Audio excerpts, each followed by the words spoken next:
From Montana's news leader, this is the MTN Noon News. And good afternoon. Thanks for joining us on the New News. I'm Andrea Lutz. The trial of a former Minneapolis police officer accused in the death of George Floyd may be on hold now for weeks. The judge is waiting on a decision from another court to add a separate charge. It delayed jury selection, but it's now expected to start later today. CBS's Michael George is in Minneapolis with the latest. Derek Chauvin's trial is off to a slow start. Should we keep going while they consider the motion? Jury selection was pushed back to today, while a separate court considers a third charge for the former Minneapolis police officer accused of killing George Floyd. We have the murder three, which I think all agree I don't have jurisdiction to work with right now. State prosecutors want to add third-degree murder, which could be easier to prove, but it could take weeks to get a decision. Your Honor, we're not trying to delay this case. We want to try this case, but we want to try it right. And we only have the ability to try it once. Chauvin is facing second-degree murder and manslaughter. The defense plans to argue Floyd died of a drug overdose rather than from the officer's knee on his neck. We know that there were drugs in the squad car that contained Mr. Floyd's DNA. The trial delay is an unwelcome twist for a city that's been at the center of a nationwide push for police reform since Floyd's death 10 months ago.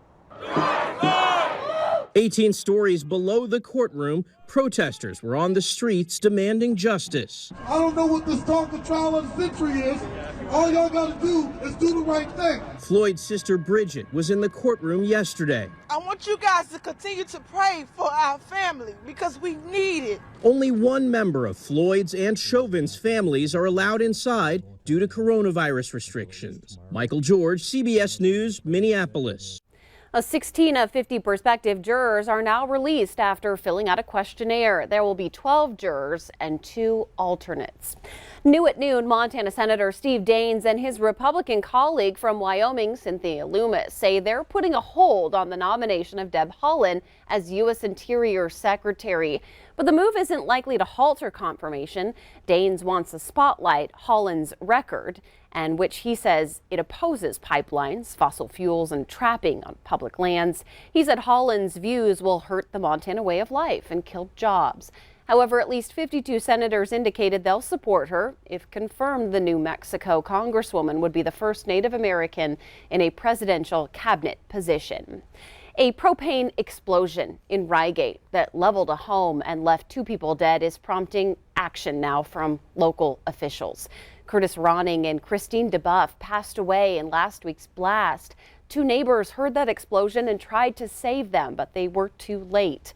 So as the community mourns the loss, the Golden Valley Undersheriff is working to make sure something like this never happens again. He's filing a grant to buy gas detectors for county residents. Some people just can't afford it. Those detectors are expensive. I think they're $60 or better, and people have to buy groceries, and they're gonna buy groceries rather than, put money towards that, even though it is vitally important. Ronning and DeBuff owned the Ryegate Bar and Cafe, and the Undersheriff also says that business is a mainstay in the community. In Butte, residents living near Emma Park say they're fed up with the rowdiness that comes with homeless activity near the area. Eldon Beal is asking the commissioners to put a stop to public drunkenness and prohibit the community group action from providing meals to the homeless at the park. He claims there's vandalism, littering, and public urination. Beal is also saying that he's nearly been assaulted in the area. But despite calling for ending the program, he insists he's not against the homeless. The director of the Poverello Center in Missoula is stepping down, saying the homeless shelter deserves someone with fresh energy and fresh ideas. Amy Allison Thompson will relinquish her position to someone new in the coming months. She believes the POV is in a good place for new leadership. She told the Missoula Current that she expects to leave as the director at the end of July. The Poverello Center is now taking applications for her replacement until March 26. The new Southwest Montana Veterans Home welcomed its first resident to the new facility. Eventually, the facility will be home to 60 veterans, but the first is Bill Davis. He spent 10 years in the Air Force and 10 years in the Army and says he saw combat action. The new facility will help veterans with support groups, spiritual resources, social services, and activities that they can take part in. Montana Governor Greg Gianforte is championing a legislative measure to put state income taxes on capital gains at zero for companies that set up shop here in the state for at least 5 years.